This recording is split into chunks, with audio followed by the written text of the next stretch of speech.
नमस्कार। मोदी टीम ने कुछ फैसले लिए हैं जिससे चर्चा शुरू हुई है कि प्रधानमंत्री मोदी बैकफुट पर है या फिर यह भी मोदी स्ट्रेटजी है। लेकिन पहले बात करते हैं आज के सवाल की। हमने सवाल किया है कि कोरोना का यह दूसरा भयावह काल नरेंद्र मोदी की लोकप्रियता को कितना कम करेगा। पिछले 24 घंटे में इस सवाल पर किसने क्या कहा, क्या इस बात पर जवाब आए हैं, वोटिंग प्रतिशत क्या रहा है, यह हम बताएंगे। लेकिन एक यूजर रितु सिंह ने लिखा है कि प्रधानमंत्री की कोई गलती नहीं है, लोग अभी भी सावधानी नहीं बरत रहे हैं, गलती लोगों की है। हम रितु सिंह की बातों का सम्मान करते हैं और ये खुद भी मानते हैं कि लोगों की गलती है। उन्होंने इस बार पहले जैसी सावधानी नहीं बरती है, लोग जागरूक नहीं रहे हैं। सब बातें सही है, लेकिन सवाल है कि क्या लोगों ने इस बार कोरोना की लहर को हल्के में लिया है, और लिया है तो क्यों लिया है। इसका जवाब इतना आसान नहीं है। कुछ बातों को सुन ही लीजिए।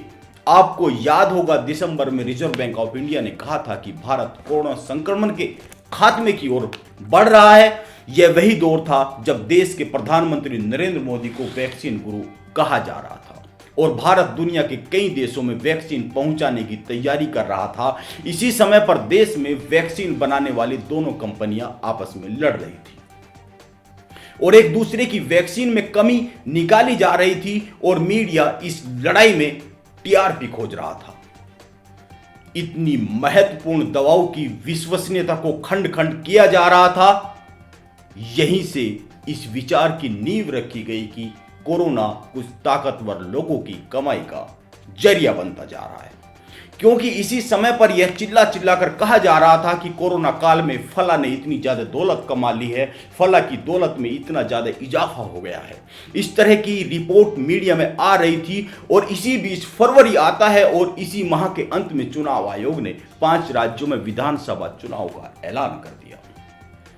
इन राज्यों की 824 सीटों के लिए करीब 18.5 करोड़ लोग वोटिंग के लिए तैयार होने लगे, या यूं कहा जाए कि तैयार किए जाने लगे। कुंभ शुरू होता है और उधर चुनावी राज्यों में राजनीतिक रैलियों का दौर, खासकर बंगाल में। और इसी वक्त देश में कोरोना की दूसरी लहर शुरू होती है। देश की मीडिया को बंगाल चुनाव के अलावा कुछ दिखता नहीं है। वह बंगाल में केवल मोदी और अमित शाह को कवर करने में लगा रहता है। ममता की टूटी टांग को अलग अलग एंगल से दिखाने में उसकी दिलचस्पी है, लेकिन देश के बाकी हिस्सों में क्या हो रहा है इसमें उसकी कोई दिलचस्पी नहीं होती है। यही हाल देश के सत्ता पर बैठे शीर्ष नेतृत्व का होता है। बंगाल जीतना उनकी जिद है और होनी भी चाहिए, क्योंकि लोकतंत्र में राजनीतिक अस्तित्व को बचाने के लिए चुनाव जीतना जरूरी होता है। लेकिन ध्यान रहे कि यह बंगाल का चुनाव है, देश का आम चुनाव नहीं है। हाँ, यह ठीक है कि बीजेपी को यह मौका दोबारा 5 साल बाद मिलता और इस चुनाव के लिए नरेंद्र मोदी और अमित शाह ने तन मन और धन से बहुत मेहनत की हुई है। मोदी जी का बदला हुआ हुलिया इसकी सबसे बड़ी गवाही देता है। मोदी जी और अमित भाई शाह चुनाव लड़ सकते थे, लेकिन उनकी बाकी टीम कोरोना से लड़ सकती थी या लड़ती हुई दिख सकती थी। मैं लड़ती हुई दिख सकती थी कह रहा हूं, दरअसल रितु सिंह जी के सवाल का यही जवाब है। उनका ठीक ही कहना है कि मोदी जी की कोई गलती नहीं है, दोष जनता का है, दोषी जनता है जिसने कोरोना को गंभीरता से नहीं लिया। लेकिन मेरे जैसे लोगों को इस जवाब के सामने एक सवाल करने की इजाजत मिलनी चाहिए, और वह यह है कि आखिर जनता ने गंभीरता से क्यों नहीं लिया, जनता लापरवाह क्यों हो गई। क्योंकि उनको वह लोग घोर लापरवाही करते दिखे जिनको वह अपने घर का मुखिया मानती है, जिनको वह देश की डोर थमाकर अपने घर को पालने की चिंता में खो जाते हैं। उनको हिंदुत्व की डोर थमाकर लोग मंदिरों में जाकर शांति से भजन करने की इच्छा रखते हैं। कुंभ मेले को लेकर खूब खबरें छपी कि कोरोना में इसे टालना चाहिए, लेकिन वहां के नए मुखिया ने तो इसके लिए कोरोना टेस्ट को ही खत्म कर दिया था। हालांकि बाद में इस फैसले को वापस लिया गया। मीडिया और देश के सत्ताधीशों ने अपनी जिम्मेदारी नहीं निभाई है, जनता को सही संदेश नहीं पहुंचे हैं और जनता को भ्रमित किया गया है, कुछ राजनीति के लिए, कुछ लाभ के लिए। ये जो ऑक्सीजन के लिए ट्रेनें चलाई जा रही है, और इनकी खबरें आ रही है, ये तुरंत में बन रहे टेम्परेरी अस्पतालों की तस्वीरें डाली जा रही है। ये जो रास्ते में बगैर मास्क के चालान कर वीडियो शेयर किए जा रहे हैं, और ये जो मोदी जी के कुछ मंत्री एकदम से ज्यादा एक्टिव हो गए हैं, ये पहले भी हो सकते थे। और मोदी जी और अमित भाई शाह जी आराम से बंगाल में ममता के खिलाफ लड़ सकते। लोकतंत्र में जनता राजा चुनती है और उसका अनुसरण करती है। वह हर पल उनकी ओर उम्मीद की नजरों से देखती है।